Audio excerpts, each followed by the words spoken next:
नमस्कार. आज मी इथे व्हेज जेवण बनवत आहे. त्यासाठी केळफूल घेतलेले ते सर्वात अगोदर साफ करून घेते. अशा प्रकारे सर्व काढून घेतलेले आणि त्याचा आतला हा कडक भाग आणि प्लास्टिक सारखा दिसणारा भाग काढून टाकते. साफ करून घेतलेले आता बारीक चिरून घेते. अशा प्रकारे बारीक चिरून घेते आणि केळफुलातला आतला भाग कापून घेते.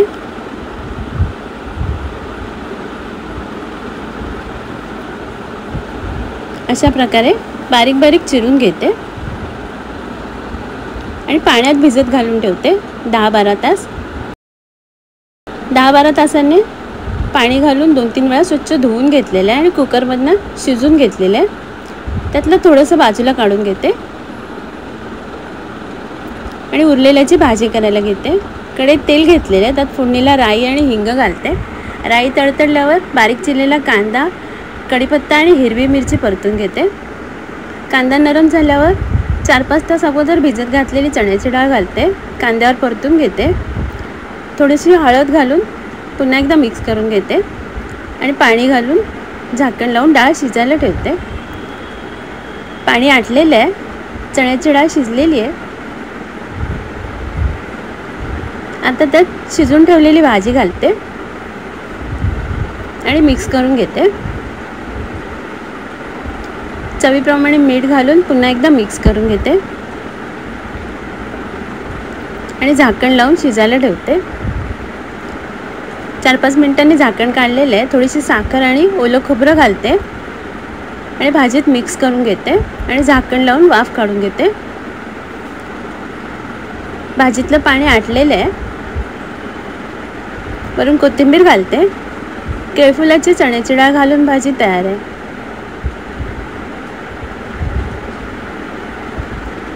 इथे शिजून ठेवलेलं थोडंसं केळफूल बाजूला काढून घेतलेलं, त्यात बारीक चिरलेला कांदा, हिरवी मिरची, लाल मिरची पावडर, हळद, चवीप्रमाणे मीठ आणि कोथिंबीर घालून मिक्स करून घेते आणि 10-15 मिनटासाठी बाजूला ठेवते.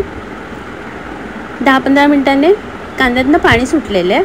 त्यात बेसन आणि थोडंसं तांदळाचं पीठ आणि ओवा घालून मिक्स करून घेते. अजून पाणी नाही घातले. त्यातच पीठ मळून घेते. पॅनमध्ये तेल गरम करायला ठेवलेलं आहे. त्यात भजी तळायला ठेवते.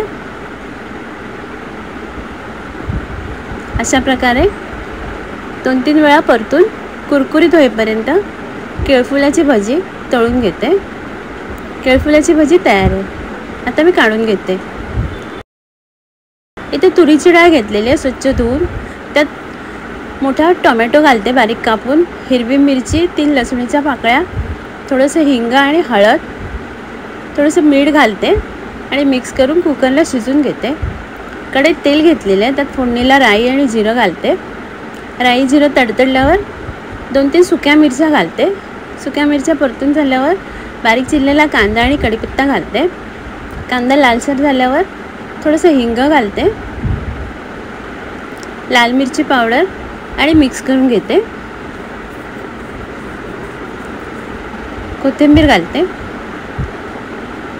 आणि शिजून ठेवलेली तुरीची डाळ घालते. मिक्स करून घेते. चवीप्रमाणे मीठ घालते आणि डाळ घोटून घेते. थोडंसं पाणी घालून पातळ केली आहे डाळ. डाळीला उकळी काढून घेते. तुरीच्या डाळीचं वरण तयार आहे. ते कढईत तेल घेतलेलं आहे. त्यात 3 लसणीच्या पाकळ्या, थोडंसं आलं परतून घेते. एक उभा चिरलेला कांदा लालसर होईपर्यंत भाजून घेते. कांदा लालसर झाल्यावर ओलं खोबरं घालते. खोबरं लालसर होईपर्यंत भाजून घेते आणि थंड झाल्यावर मिक्सरमध्ये पेस्ट करून घेते.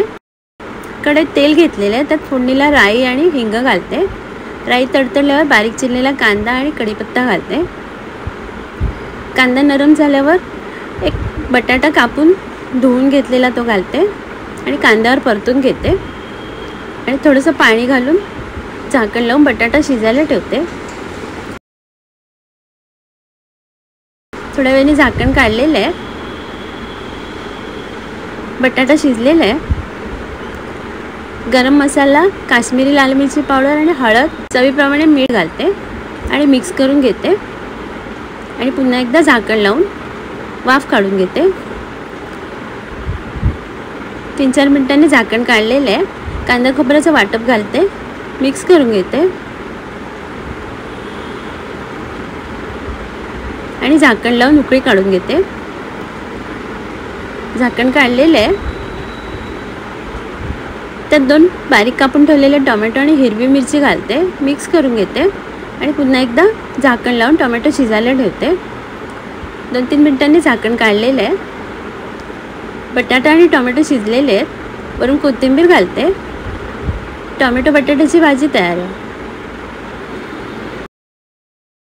इथे पापड घेतलेले आहे, तो सुका भाजून घेते पॅनवरती।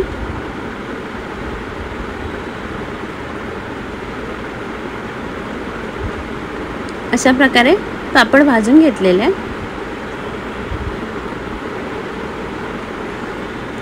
पापड भाजून झालेले आहे। इथे बारीक चिरलेला कांदा, हिरवी मिरची, लाल मिरची पावडर, लिंबाचा रस, चवीप्रमाणे मीठ घालून थोडीशी कोथिंबीर घालते आणि मिक्स करून घेते आणि भाजून ठेवलेला पापड कुस्करून घालते। पापडाचा किसमूर तयार आहे। आता मी सर्व करते। आजचा व्हिडिओ पाहिल्याबद्दल खूप खूप धन्यवाद।